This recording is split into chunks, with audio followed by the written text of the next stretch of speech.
Ndërë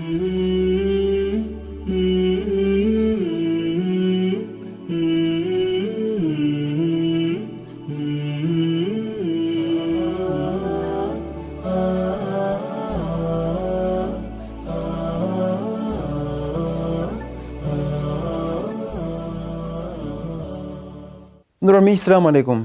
Ndërë shikues të këtij televizioni, mirë se takohemi sërish sot për të nisur një cikël të ri emisionesh, një dritare të re komunikimi.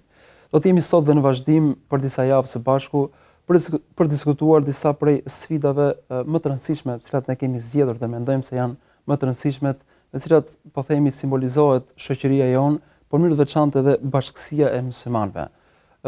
Ashtu siç çdo bashkësi, ashtu siç çdo shoqëri e cila kalon në faza të ndryshme, në fazat e ngjizjes, e rritjes, e pjekurisë, e adoleshencës para pjekurisë, edhe shoqëria jonë shqiptare kalon në këto faza, po dhe ne si musliman përfshihemi pashmangshmërisht në këto faza. Dhe për të mos lënë që emocioni i fazës së adoleshencës të dominojë arsyen tonë, për të kuptuar drejt sfidat dhe për të dhënë përgjigje të sakta, do të mundohemi që të jemi disa javë së bashku në prezencën dhe këshillat e hoxhës nderuar Sabaudin Jashari, cilët unë uroj mirëseardhje. Selam aleikum, mirë se vini. Aleikum selam, rahmetullah, mirë se gjitha. Faleminderit. Hoxh, siç e dim, Shqipëria ka kaluar fazat e saj tranzitore dhe si thua, adoleshenca e saj ka qenë e vështirë, duke qenë se çdo adoleshent ka nevojë që të ketë shembujt e tij ku referohet, këshilluesit e vet, ata që e orientojnë në distancë, duke sikur Shqipëria dhe shqiptarët ndoshta është e tepërt, po mendoj se po kalon një ose më saktë ka kaluar një adoleshencë në pozicion e një jetimi, pra pa një baba që e këshillon, pa një më të madh që orienton, dhe shqiptarët gjendur në konfuzicion të madh, ndoshta nuk po dinë të orientohen edhe pse dëshira e tyre ekziston, dhe feja dhe besimi duke qenë si një tërësi vlerash na shërben në këtë rast për të ndërtuar vlerat tona me themele të shëndosha. Mirë, po si ta kuptojmë këtë, sepse të gjithë e duan, po si të orientohemi drejt këtyre vlerave? Bismillahirrahmanirrahim. Alhamdulillah wassalatu wassalamu ala rasulillah wa ala alihi wa sahbihi wa man wala. Filloj me emrin e Allahut, mëshirues më shpëplot, paqja dhe bekimet e Allahut qofshin mbi pejgamberin ton Muhammed alayhi salatu wassalam, familjen e tij, bashkëkohësit e tij dhe gjithë ata të cilët e pasuan dhe do ta pasojnë deri në ditën e gjykimit. Tema që sapo shtruat ka dy rrafshe, rrafshi teorik parimor edhe rrafshi real. Për sa i përket kësaj të dytës, pra ta nisim me kjo e dyta, pra rrafshi real aktual, është ajo që sapo theksuar pak më sipër, që ne si shoqëri u bë vite tashmë që po kalojmë një tranzicion për përshkrimin e cilit, si më thënë, veç asaj që duhet kohë, por duhen, si më thënë, më shumë se sa një ekspert që ta shikojnë nga gjitha fushat. Në aspektin parimor, në aspektin psikologjik, në aspektin social, në aspektin ekonomik, në aspektin e idor, mënyrën se si mendojmë, mënyrën se si ndjejmë, mënyrën se si shohim gjërat, mënyrën se si jetojmë, mënyrën se si e shprehim nëpërmjet moralit ton, sjelljes tonë shoqërore, nëpërmjet etikave tona etj. Pra të gjitha elementet e shoqërisë, si thua, kalojnë këto faza, të cilat kërkojnë orientimin e duhur. Pra jo vetëm ana shpirtërore ose ana, po themi, materiale, po të gjitha elementet kanë nevojë të pikërisht, shoqëritë kalojnë kur kalojnë nga një fazë në një fazë tjetër, kalojnë me gjithë elementet e tyre përbërës, e saj përbërës me fjalë sa kaq. Të gjithë këto elemente duhet i ketë parasysh kur kalon nga një fazë në një fazë tjetër, sepse tek e fundi njeriu është ekuilibër. Pra shikojmë bazë të një ekuilibri. Dhe nëse do t'i kushtoj vëmendje një ekuilibri ose një elementi me fjalë, do të neglizhoj elementet e tjerë, apo do i kushtoj vëmendje 99% të elementeve të tij dhe haron një element me fjalë, le ta di se kalimi nga një fazë në një fazë do të jetë shumë i vështirë. Bukur, sepse nëse ne me fjalë do të kushtojmë vëmendje aspektit ideor, do të lëmë më një anë aspektin shpirtëror, apo do t'i kushtojmë vëmendje aspektit shpirtëror, do të lëmë më një anë aspektin, le të themi, të sjelljes, moralit, aspektit praktik. Nëse do i kushtojmë vëmendje, si më thënë, njeriu në rrafshin individual, po do të harrojmë atë rrafshin shoqëror. Nëse do t'i kushtojmë vëmendje në aspektin intelektual, shpirtëror, vleror, po do të harrojmë aspektin ekonomik. Nëse do t'i kushtojmë vëmendje gjithë këtyre, po do të harrojmë aspektin politik. Nëse do t'i kushtojmë vëmendje gjithë këtyre në rrafshin aktual, momental, por do të harrojmë si më në rrafshin vizionar, rrafshin e të ardhme, si më thënë, ku do shkojmë, çfarë vendi do të kemi me fjalë ndër popull këtu në rajone dhe më gjërë, si më thënë, qoftë një element për këtyre elementeve, po u haru, si më thënë, vështirësohet shumë tranzicioni, vështirësohet jashtëmarrësia, si puna e njeriu që i ka gjitha, gishtin, e kalon mazdore, këtë e ka të paralizuar, do të stanoj jeta. Kështu është edhe puna, pra, me fakt kështu është edhe puna e njeriut. Kështu është edhe puna e njeriut.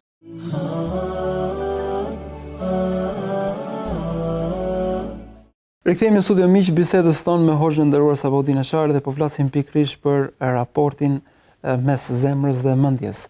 Ndërkohë, hoxh, edhe çështja e leximit të Kuranit është një temë e cila mjaft rëndësi të trajtohet sot. Kemi radio Kurani, kemi aplikacione, kemi konkurse, kemi zëra mjaft të bukur, këndus melodios, me cilët kemi shumë dëshirë dhe nuk e di a qetësohet zemra apo mendja me to, mirë po në fakt a është Kurani vetëm a mund të reduktohet Kurani vetëm në aspektin e recitimit të bukur ose e memorizimit të tij sa më tepër, apo Kurani synon diçka tjetër. Pra, cili është qëllimi thelbësor i zbritjes së Kuranit dhe cili do të jetë, po themi, aspekti praktik i tij në jetën tonë?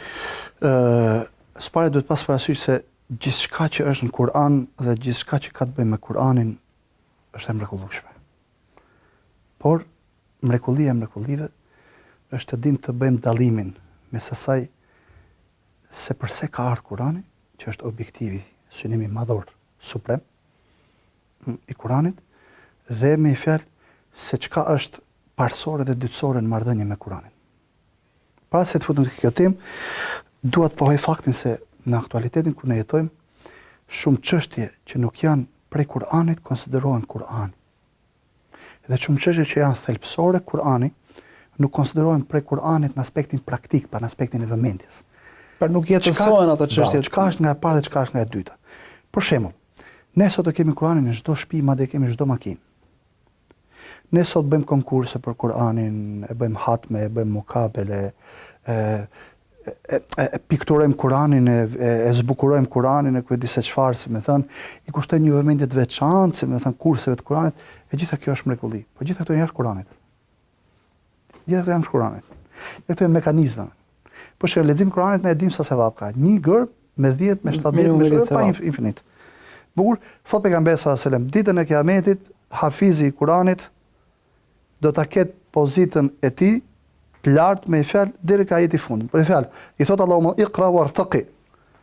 Lexo dhe lartësohu me fjalë se pozita jote është tek ajeti i fundit që do të recitosh. Që kuptohet se dhe në aspektin sasior Kurani ka vlerë të madhe. Do me thënë, leximi i Kuranit dhe mësimi i Kuranit ka vlerë të madhe. Por problemi është se në shumë raste ne qëndrojmë këtu. Faktikisht, po të meditojmë shumë pak.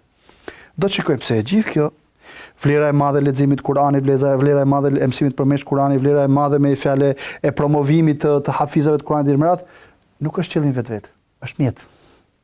Që do thotë, po të shikosh se Allahu Madhnushëm i ka kushtuar rëndësi me fjalë një mjeti, do të thotë që qëllimi është shumë i madh. Allahu Madhnushëm i ka kushtuar rëndësi të madhe leximit të Kuranit dhe i ka dhënë sevap të madh leximit të Kuranit, jo për shkak të leximit të Kuranit, po për shkak të kujt? Për shkak me fjalë se objektivi i këtij Kurani dhe qëllimi për cilin ka zbritur është shumë i madh. Mirë, po duke pas parasysh se Kurani nuk përfitohet mësimi i tij dhe urdhri i tij dhe ndalesa e tij dhe udhëzimi i tij dhe qëllimi për cilin ka vetëm se nëpërmjet leximit, sa kaq leximi merr kaq vlerë. Çfarë thotë Allahu në Kur'an? Elif lam mim dhalika alkitabu la rayba fi hudan. Hudan lil muttaqin. Elif lam mim, ky është një libër që nuk ka dyshim në të. Bukur, është udhëzim për kë? Për devotshmin. Do të thotë për ata që i kanë besuar me fjalë. Pra Kurani ka udhëzim.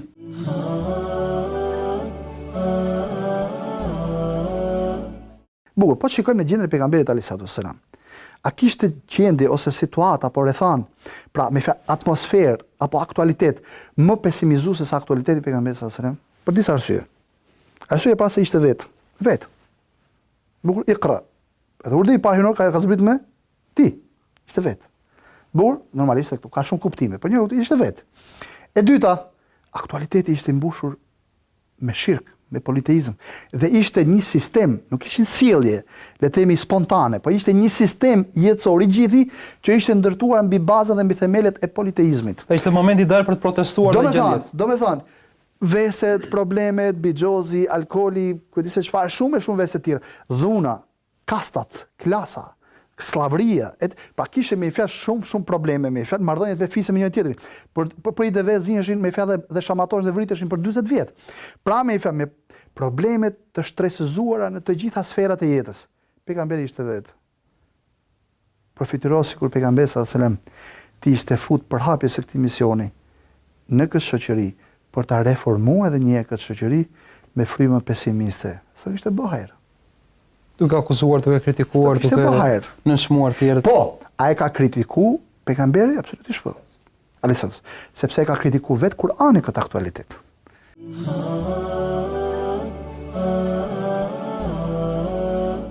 Ndërë miq, jemi në pjesën e dytë të emisionit ton Ekuilibër, ku po flasim pikërisht mbi ekuilibrin mes çështjeve, punëve, adhurimeve, të cilat janë parësore në fe, dhe çështjeve të cilat janë dytësore, janë plotësuese. Profesor, edhe jeta e profetit alayhis salam, ashtu siç është përshkruar se në Kur'an Zoti urdhëresat i ka ndarë në ato që janë thelbësore dhe dytësore, edhe jeta e profetit alayhis salam ndërtohet me disa aspekte të cilat marrin përparësi në kohë të caktuar dhe këshillat e tij në raport me besimtarët që e pyesin. Ndërkohë, cila është urtësia e kësaj strategjie për t'u bërë besimtarëve të lehtë fen, po si thua edhe për t'u ndërtuar tull mbas tulle, kohë mbas kohe. Urtësitë janë pafund. Urtësitë janë sa teorike, aq edhe reale dhe praktike, dhe do të vim në kjo e dyta. Përfitironi sikur pejgamberi alayhis salam ta kishte filluar ftesën e tij islame dhe implementimin e projektit hyjnor islam në Mekë 13 vjet me urdhrat dhe ndalesat. Kjo është halal, kjo është haram, kjo është e urdhëruar, kjo është ndaluar, kjo është e pëlqyeshme. Do ishin lodh njerëzit. Pse? Sepse nuk kishin baterinë e brendshme që ju mundson që ta. Njerëzve u kërkohej që të kalonin nga një stil, le të themi, politeist të jetës në një stil me fjalë monoteist të jetës. Pra duhet të largojnë ato çka ishte thelbësore një. Mirë, po kjo çfarë? Duhet ato duhet të ishin pajisme, duhet ta kishin një energji të brendshme që u jepte mundësinë me u shkput, sepse jeta e parë kishte gravitacionin e vet. Kishte tërheqjen dhe thithjen e vet, domethënë. Nuk është kollaj që njeriu të heqë dorë nga disa adete, zakone, nga stili caktuar i jetës. Dhe ne këto e dim gjithë, i bin dakord unanimisht të gjithë njerëzit e mençur, si më thënë. Gradualiteti është i njohur tashmë. Absolutisht. Mirë po, për ta bërë këtë lloj shkputje duhet çfarë? Duhet një energji e brendshme. Çia ishte kjo energji? Besimi i Zotit. Prandaj pejgamberi alayhis salam, fillimet e ftesës vet, pra Kur'ani, kujt i kushtoi vëmendje? Besimi në Allahun e Manush. Besimi në botën tjetër. Këto janë dy polet e kësaj baterie, me fjalë që të shtyn me fjalë drejt lartësimit dhe fisnikrisë vetës, si më thënë, dhe shkputjes nga modelin përpash, moraleve, vlerave të përbashkëta, humane, vlerave, si më thënë, të larta njerëzore dhe shoqërore. Bukur shpjegimi dhe argumentimi, dhe kjo është nga çështje më të rëndësishme, argumentimi i, le të themi, i thukt dhe argumentimi i thellë, dhe shumë racional dhe shumë i parafrues i besimit në Zot dhe i besimit në botën tjetër. Dhe kjo është nga çështja që për fat keq më spaku i kushtojmë ne si muslimanë vëmendjen në aktualitetin tonë. Në shumë raste na e atërheqim vëmendjen vetes apo edhe kushtet rreth nesh. Na atërheqim vëmendjen, si më thon, tek çështje shumë dytësore të Islamit, tek çështje praktike dytësore, ndërkohë që me një fjalë ne akoma nuk kemi ezauruar akoma i përqindje të thjeshtë me një fjalë të çështjes thelbësore. Çka i mundson njerëzit me u lidh me Zotin? Sqarimi i konceptit të Zotit, sqarimi i konceptit të adhurimit të Zotit, sqarimi i tauhidit, sqarimi me fjalë se si reflekton tauhidi në çdo koncept, njohja e Zotit, njohja e botës tjetër, njohja e vlerave madhore, çka na bashkon ne me gjithë njerëzit, muslimanë dhe jo muslimanë. Bukur, pastaj natyrshëm ne kalojmë këto çështje dytësore. Nëse s'do ta kishte bërë këtë pejgamberi alayhis salam, thot Aisha radhiyallahu anha wardaha, nëse, thot Kur'ani Kur'ani filloi çfarë? Me suret e shkurtë. Ku përmendet çfarë? Tauhidi, bota tjetër, moralet e tjera. Nëse Kur'ani, thot Aisha radhiyallahu anha, do ta kishte fillu me ndarimin e haram e alkoolit, apo të bixhozit, apo mbulesën e grave, as kërkush nuk do ta kishte bërë. Gjëra të cilat kanë dëmin e vet, po nuk kanë rëndësinë e vet. Por çfarë, shive? Aisha tashmë radhiyallahu anha, pra ai ishte nana e besimtarëve dhe dietare e ummetit. Kishte bërë këtë dallim. Kjo është dia, kjo do të kap. Kjo është dia. Ishte njeriu mjaft me profetin e selam. Kjo është dia. Ishte më afër dijes. Kjo është dia. Kanë të dia me fjalë një paket informacionesh që kanë lidhje me Islamin, informacione të akumulume. Dia është me fjalë të dish të ndash. Çka është thelbësore, çka është dytësore, çka është anësore, çka është parësore, çka është dytësore. Çka është qendrore, çka. Kjo është urtësia. Edhe këtë urtësi kishin arrit sahabët e pejgamberit Muhammed alayhis salam. Pa ne ka rëndësi të veçantë. Ka rëndësi të veçantë për aktualitetin. Ka rëndësi të veçantë edhe për kushtimin personal. Ka një rëndësi jashtëzakonisht të veçantë. Përfituro për shkak se e angazhuar është jeta, sa e ngarkuar është jeta sot. Përfituro mosdijshme se çka është parësore, çka është dytësore në fe. Çka është parësore dhe çka është dytësore në aspektin e drejtave shoqërore. Edhe ne si popull na hyn shumë punë me fjalë ky lloj parimi. Po thoshta kjo është ndoshta kjo është arsyeja që shumë njerëz hyn në fe. kanë dëshirë të falen, vjen muaji Ramazan të agjerojnë, viti dhe xhuma vinë. Mirë po, ndoshta mos njohja e këtij raporti i bën që të lodhen shpejt dhe thotë a kjo fe që nga angazhimi i madh. Është vërtet, është shumë e vërtet. Thot pejgamberi alayhis salatu wassalam inna hadha ad-din matin fa awghalu fihi birifq. Kjo fe është e fortë. Malet, thot Allahu mëndoshë po të kishin zbrit Kur'anin maleve do ishin trondit, do ishin ça. Në çfarë aspekt? Në aspektin e janë obligime me peshë. Ëh? Për dynjan dhe për ahiretin, kanë përfshi gjithë botën, gjithë universin, Kurani me mësimet e tij. Sa kaq, ajo që e lehtëson, shihni, fa ugalu fi birri futunin të me butësi dhe me maturi, cila është maturia këtu? E para merr nga feja të çka është më thelbësore, më thelbësore, këtu jemi, parsore dytësore, më parsore, dhe e dyta merr atë që ke takat. Bukur, edhe për vete, edhe për tjetrin. Jepi atij parsoren dhe jepi atë që ka takat, veçanërisht në këtë aktualitet. Ky aktualitet pjesë cilës jemi dhe ne, duam apo s'duam me fjalë, ka stilin e vet të jetumit. Nëse s'do njohim parsoret dhe çështjet boshtë ndryshe nga dytësoret, do të ndodh me fjalë përballje përplasje shumë e madhe. Mirë po, a i bie murit me kokë? Jo. Çfarë mendoj për një që shkon dhe i bie murit me kokë? Do më shim shtyllën me kokë. Nuk e bën dot.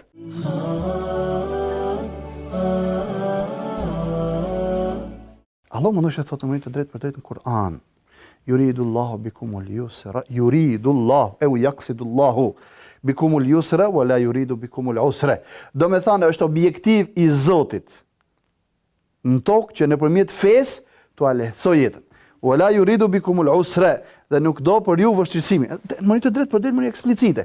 Prandaj na thonë ulemat, veçanërisht ulemat e objektivat të shariatit islam, një nga objektivat madhor të islamit është lehtësimi i jetës dhe i ahiretit. Lehtësimi i marrëdhënieve me Zotin, marrëdhënie me njerëzit, marrëdhënie me familjen, marrëdhënie me shoqërinë, marrëdhënie me sfidat dhe me problemet, marrëdhënie me mikun dhe me armikun, marrëdhënie me muslimanin dhe me jo muslimanin. Në bazë të këtij koncepti muslimanët arritën që t'i hapin kraharorin të gjithë njerëzimit, të gjithë njerëzimit. Përfituro sikur me fjalë njerëzia mos kishte gjetë lehtësimin tek Islami. E kishin refuzuar. Por gjetën nga Islami çfarë?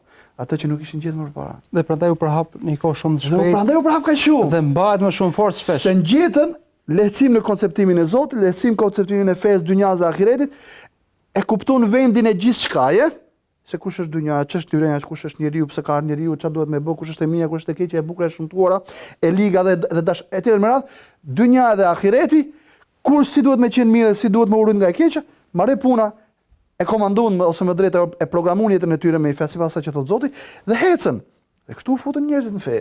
Ndërkohë profesor, ju përmendet ajetet e Zotit, fjalën e Zotit në Kur'an, po gjithashtu dhe këshillat e dietarëve që deri diku po themi është pjesa teorike e këshillës. Ndërkohë shpesh na duhet jetë ana praktike. Pra si ishte modeli profetit alayhis salam, si e praktikonte ai këtë Kur'an për të kuptuar se në çfarë modeli ne do ecim dhe si realisht na lehtësohet jeta praktikisht, sepse e kuptuam që teorikisht personi në momentin që së pari kupton tauhidin, gjendja e tij emocionale, gjendja e tij shpirtërore ndryshon. Po praktika e tij, komunikimi, një nga gjërat është shumë esenciale kjo. Një nga gjërat që kishte kuptuar edhe njeriu më i ngushtë, më i afërt i pejgamberit alayhis salam, nana e besimtarëve, Aisha radhiyallahu ta'ala anha, ishte pikërisht ky koncept. Dhe na thot Aisha radhiyallahu anha, Zoti qoftë i kënaqur, më të drejtë për drejtë eksplicite. Ma khuyira Rasulullah sallallahu alaihi wasallam baina amrayni illa ikhtara aysarahuma ma lam yakun ithman. Pejgamberi sa herë që kishte dy gjëra përpara prej fesë me i përzjedh, zgjodhi atë që ishte më e lehta përderisa nuk ishte gjunaf. Dhe thot pejgamberi sa ka prej shokëve tuaj që janë shumë të dhënë pas kësaj dynjaje. Dhe ne duke i dhënë dynjan me fej mundsojmë që të fitojë edhe ahiretin. Pejgamberi reflekton gjithçka. E reflektoi me fjalë ky ishte kulmi i reflektimit kur çliroi Mekën ose kur i mori Mekën. E rimori pejgamberi sa Mekën. Duke shku rrugës, njëri prej sahabëve që ishte në krye të një skuadre, ç'a tha? Tha sot është dita e kasaphanës. U mërzit shumë pejgamberi sa tha përkundrazi sot është dita e merhametit, e faljes dhe e mëshirës. E hoqi atë dhe vendosi birin e tij në krye të skuadrës, me fjalë, kompanisë. U fut Mekë, ç'a bëri? Po të shikoni mënyra se si është organizuar pejgamberi derisa ka shkuar në Mekë, ka qenë komplet lehtësim i kujt? I çështjes së politeistëve, se pejgamberi s'do të Luftën e kishte të fituar, po s'do të luftë, s'do të me der gjak. Edhe ndozi me fjalë me dhjetra dhe me qindra zjarre para se të futet Mekë natë. Kur pan politejistët e Mekës gjithë to ushtri, ndërkohë që nga 10 veta ishin. Bukur për zjarre. U kthyn tha Ebu Sufjani, dëgjoj, mbyllën në përdyrë tuaja se kështu ka thënë Muhamedi. Kush mbyllën deri atë në shtëpinë e vet nuk i prekët tjetër, se nuk ka forcë që i del ballë kësaj ushtrie. U fut pejgamberi sa në Mekë dhe tha ikni se jeni të lirë. Mi po, do të kemi parasysh këtu. Pa kjo, në rreth kjo ishte jeta e pejgamberit sa. Edhe këtë e reflektuan edhe çfarë? Edhe sahabët pejgamberit alayhis salam. Bukur. Prandaj kur i përcillte emisarët e tij çau thoshte, yesiru wala tu'assiru. E lehtësoni dhe mos vështirësoni.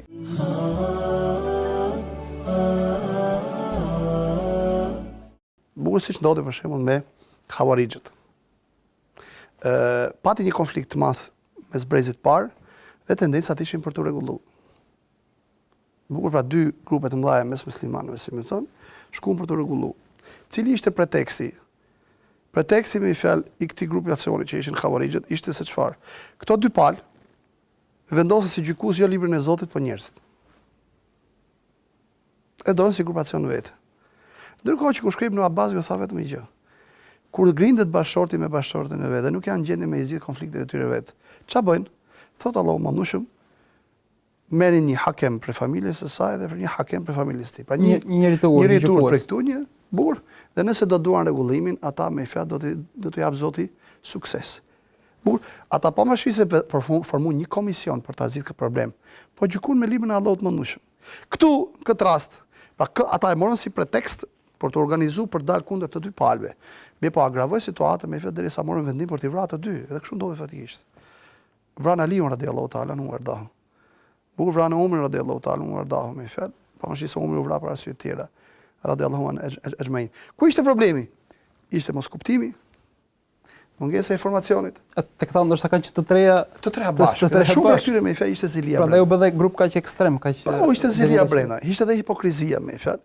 Bukur sepse shumë prej muslimanëve nga Persia me fjalë u paraqitën si musliman, por realisht nuk ishin musliman. Dhe u veshën me petkun e Islamit, po ishin hipokrit. Dhe filluan me fjalë të bëjnë organizimet e tyre me fjalë për të futur si më thënë për çarje mes muslimanëve. Do të jemi të kujdesshëm që kjo mund të kthehet dhe në tendencë dhe në rrymë. Kjo tendenca kthehet në organizim. Pra ajo u kthy në organizim. Por me fjalë kjo vazhdon një farë kohë, por nuk ndikoi si më thënë në le të themi udhën e Islamit për ngrit civilizimi me fjalë faqe dheut, por vazhdimisht kanë ekzistuar urtësia cila është, ka shumë urtësi brenda. Urtësia këto gjithmonë ka qenë modeli kujt. Jashtë do të thotë me i fjalë mos e kuptosh Islamin ashtu siç duhet. Jashtë do të thotë me i fjalë mos kesh informacione dur për Islamin, dhe jashtë do të thotë me i fjalë mos kesh një jetë mirë me i fjalë marrëdhënie me Islamin. Por po ta marrim në aktualitetin ton, ne a mund gjejmë tendenca të tilla? Mund gjejmë tendenca të tilla. Por në aktualitetin ton duhet kemi parasysh se këto tendenca kanë shumë të vështirë që të kalojnë në nivel organizimi. E kanë shumë të vështirë. Bukur, sepse edhe muslimanët kanë filluar të çelin syt e Islamit. Kategoria me i fjalë tashmë ndërgjegjësuar dhe edukuar me Islam është goxha e shnosh, ka filluar të përhapet goxha, njerëz me nivel intelektual, njerëz me nivel dije, njerëz me nivel profesional, dinë të dallojnë gjërat e tjera më radh, por sidoqë të jetë puna, të paktën në rrafshin individual, ajo vazhdimisht ngelet rrezik. Që vazhdimisht duhet me pas vëmendjen. Dhe këto janë tre smundjet kryesore ose shkaqet kryesore. Ose mungesa e informacionit, ose mungesa e kuptimit, ose mazallani jetë i keq. Nuk ka arsye. Pra duhet të jemi vazhdimisht, po themi të kujdesshëm sepse shpesh mund të bijem në këto aspekte. Vazhdimisht të kujdesshëm. Mirë po, se këtu është thelbi i temës, mirë po, duke mos pas parasysh ekuilibrin mes përgëzimit edhe qortimit ndodhin këto lloj me fjalë ekstremizmash. Se patëm në histori një rrym që thoshte çfarë? Bëj çfarë dush prej mëkateve, mjafton besimi o janë rregull. Mjafton që jam musliman, Po bukur, janë rregull. Mirë po kjo çojë në despotizëm politik.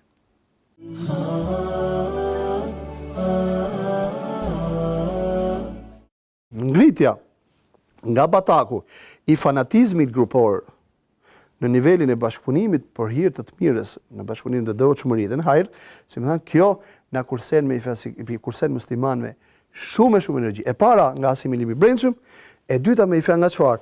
Nga tretja e shumë energjive.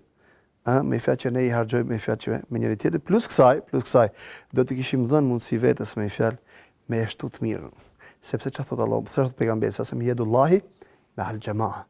Dora Allahut mandushëm për krahja e tij, mbështetja e tij është me kë? Atëherë ka unifikim, ka bashkëpunim. Ka unifikim, si më thon.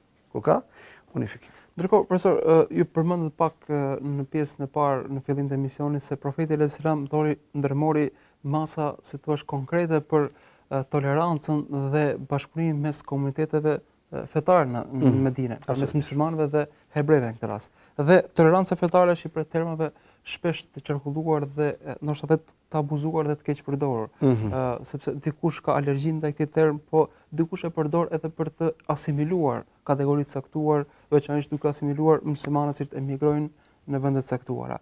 Ndërkohë, si është realiteti i tolerancës fetare në botkuptimin islam?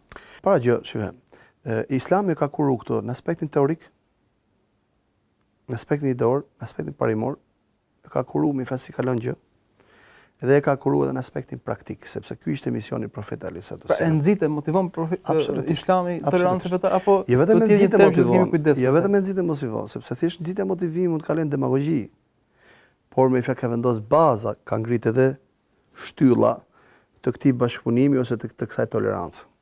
Madje, pa asnjë lloj me fjalë le të themi modestie, pa asnjë lloj fanatizmi. Për herë të parë në historinë njerëzore, bota pa shoqëri heterogjene. Veçanërisht fetarisht. Në çdo shoqëri tjetër, historikisht, në çdo shoqëri tjetër, më i forti shkatronte më të dobtin në aspektin përkatësisë fetare. Feja e të fortit dominonte fenë e dobtit. Shkurt, feja e mbretit ishte feja e gjithë shoqërisë. Absolutisht. Bukur. Feja e mbretit ishte feja e gjithë shoqërisë. Edhe zguxonte kush me pas diçka ndryshe. Dhe ai që kishte pushtetin dhe futeshte diku dhe vendonte studimin, feja e tij ishte dominante dhe zguzonte kush me fjalë. Bukur, pra as si vlerë, as si tendencë nuk ishte prezente. Jo më, ti ishte me fjalë feja tjetër dhe komuniteti i fesë tjetër, pjesë integrale e shoqërisë islame, bukur, dhe veç kësaj kishte kontribut të drejtë për drejtë edhe në shkëmbimin e vlerave, edhe në shkëmbimin e kontributit me fjalë ndërcivilizues. Pra kishte kontribut dhe kjo ndodhi vetëm në Islam, kur erdhi pejgamberi alayhis salam. Dhe pejgamberi alayhis salam kishte me kontakt të drejtë për drejtë me politeistët. Madje bëri me aleancë jo vetëm para se të bëhet profet, edhe pasi u profet. Pse pejgamberi sallallahu alajhi wasallam me fjalë prishin marrëveshjen me politeistët e Mekës, krye 2 vjet. Sepse me fjalë aleatët e tij që ishin me fjalë politeist, Beni Khuza, u sulmuan me fjalë nga aleatët e politeistëve të Mekës, edhe ata ishin politeistë. Pra pejgamberi kishte aleat politeist.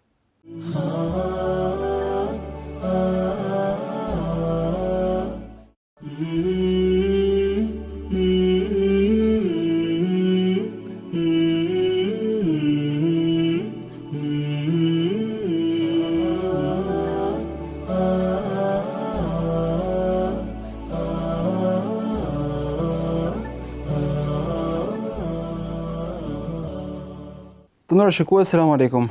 Ja ku është momenti për të vazhduar puntatën e radhës në emisionin Ekuilibër.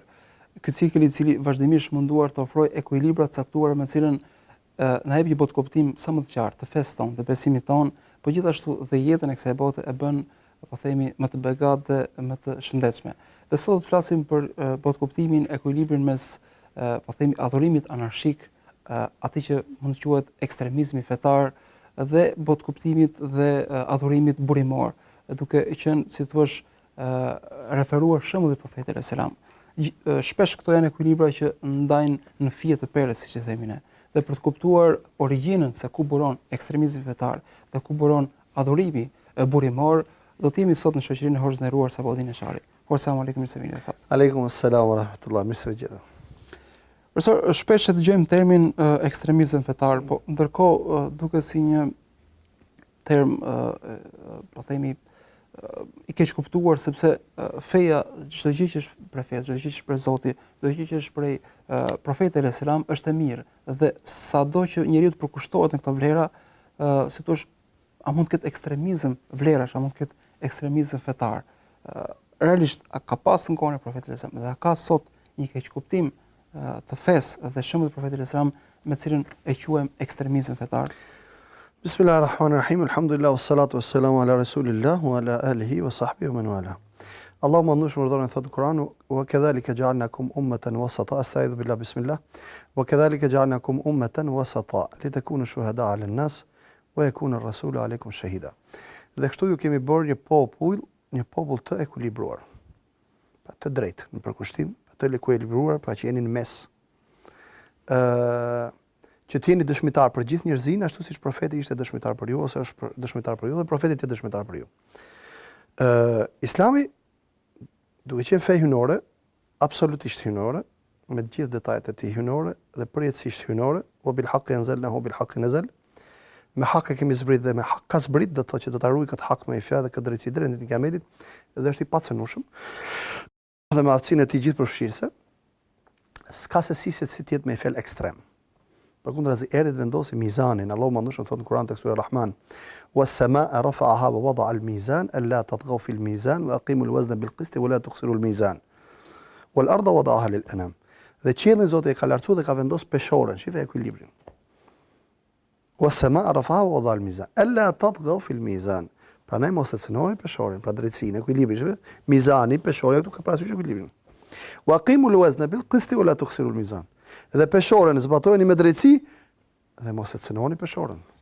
Shikoni vetëm këtu na është përmend 4 apo 5 herë me fjala peshore, pra ekuilibri.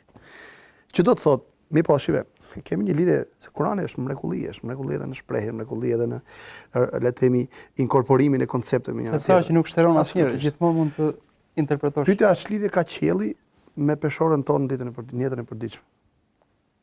Ajetet na thonë, ashtu siç është perfekt Ekuilibrat qiellor. Ekuilibri qiellor, ashtu është perfekt edhe ekuilibri kuranor. 1. Ashtu siç është, pra, ai Zot nga i cili ka buru ekuilibri natyror është i njëjti Allah, nga i cili ka buru ekuilibri kuranor. Nuk mund të ketë ndryshë. Tash na drejtohet në Kurani. Ashtu siç ekziston ekuilibri perfekt në qiell, mundohuni ta bëni të tillë këtë ekuilibër në tokë. Was-samaa rafa'aha wa wada'a al-mizan alla tatghaw fi al-mizan. Dhe qiellin e lartësoi dhe ka vendosur peshorën në qiell. Kujdes, ju mos e cënoni peshorën. Do të thoshë se krahasimi. Pra Islami nuk ka ardhur me ekstremizëm, absolutisht jo.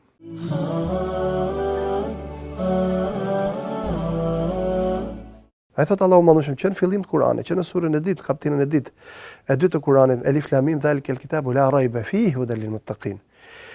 Elif Lam Mim, ky është një libër që nuk ka dyshim në të. Ta fillon me një sfidë. Absolutisht, udhëzim për të devotshmit. Udhëzim për këtë, për ata që realisht duan me u drejtuar me Kur'anin. Dhe këtu kemi një isharet, kemi një sinjal, kemi një shenjë. Çfarë? Realisht nga ky Kur'an përfitojnë ata të cilët duan me përfitu.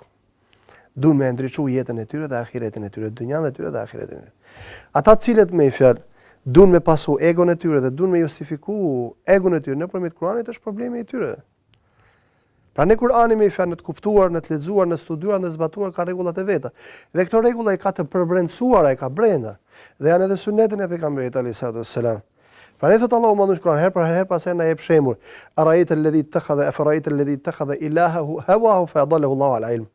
Ai pe ato që e ktheu egon e tij në Zotin e tij dhe Allahu mandushëm e humbi atë duke qenë ai në dije, me dije. Pra humb njeriu me dije, po. Atëherë kur e spekulon me dijen e manipulon me të, më thënë, dhe e vë dijen në shërbim të egove të tij, të ambiceve të tij dhe të synimeve të tij. Pra Kurani i gjithë ka ardhur mëshirë. Që thot edhe këto nuk janë slogane thjesht për të joshur disa njerëz. Absolutisht. Për të bërë pjesë e kësaj feje. Por do të kuptojmë që Islami është i gjithë sistem global, universal. Universal në rrafshin individual, përfshin me fjalë gjithçka që ka njeriu, mendjen e tij, shpirtin e tij, jetën e tij, moralin e tij, sjelljen e tij, trupin e tij. Le të themi universale gjithëpërfshirëse, më thënë në rrafshin shoqëror. Të gjitha këto i ka Islami. Islami ka objektivat, ka synimet, ka edhe mjetet për të realizuar këto. Dhe të gjitha këto janë të lishme. Të gjitha këto janë lishme. Ka Islami mekanizma për ta mbrojtur vërtetën? Po. A janë këto mekanizma material? Po. Një nga thot pejgamberi alayhis salam, "Wa dhirwatu sanamihi al-jihadu fi sabilillah." Kulmi i Islamit është xhihadi në rrugt të Zotit. Dhe xhihadi me fjalë ka 12 kuptime, siç thotë Ibn Qayyim al-Jauziyja. Një nga këto kuptime është edhe xhihadi material. Por xhihadi material kur përdoret? Dhe këtu me fjalë na vin ulemat tonë, na vjen edhe pejgamberi alayhis salam. Dhe po të kthehemi jetës pejgamberit alayhis salam. Asnjëherë pejgamberi nuk ka përdorur xhihadin për të dhunuar njerëzit. Asnjëherë pejgamberi s'e ka përdorur xhihadin për sundim politik. Thjesht, për sundim material, për të plaçkit njerëzve material atë, më thënë, jetën e tyre materiale ose ata pasurinë e tyre. Nuk ka përdorur pejgamberi sa xhihadin për të imponuar njerëzve fen për t'u vendosur me thënë shpatën mbi kokë se bëni muslimanë se ju vrava. Asnjë madje po t'i kthehemi jetës pejgamberit alayhis salam, le të shohim ne eventin më të madh në jetën e pejgamberit që ishte çlirimi i Mekës. Nuk vrava as kërkën. Hyri triumfues atë dhe kishte në dorë disa njerëz që e kishin masakruar pejgamberin alayhis salam. I kishin sjell lloj peripecish materiale luftra, ke pasur betejë e Bedrit, betejë e Uhudit, betejë e Hendekut, lloj komplote që kishin vrarë me fjalë sa me fjalë shok pejgamberit alayhis salam, se kishin vrarë familjen e tij. U fut pejgamberi alayhis salam nuk çonoi as kërkon. Madje as nuk u vendosi shpatën mbi kokë, u thot me fjalë bëni musliman për ndryshe u vrava. Se ka bë këtë pejgamberi. Pejgamberi sa ka pas lance me jo muslimanët.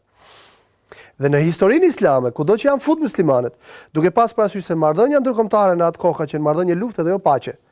Dhe kishe luftë me popujt e tjerë, o kishe me fjalë arpushim, ose kishe me fjalë le të themi marrëveshje të gjatë, ose kishe vasalitet. Këto ishin marrëdhëniet ndërkombëtare të asaj kohe. Më mbrapa u zhvilluan marrëdhëniet ndërkombëtare dhe u vendosi me thënë, u bën organizatat e mëdha ndërkombëtare, si më thotë, u vendos paqja e përhershme, le ta themi kështu, si më thotë, u vendos paqja mes popujve.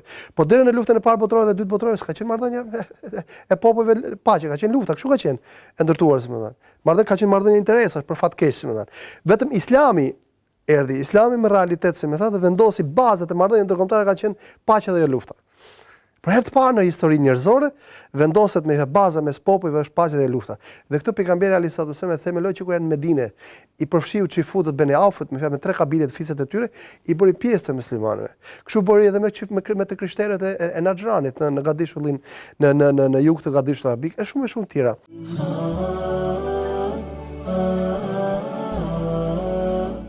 Kur Musa e ftoi Allahu Manushëm që të flasë më të drejt për drejt me të në kodrën Turi Sina, e la Harunin, që dhe Haruni alayhis salam ishte profet, e la me fjalë le themi përgjegjës ose drejtues ose lider të popullit vet.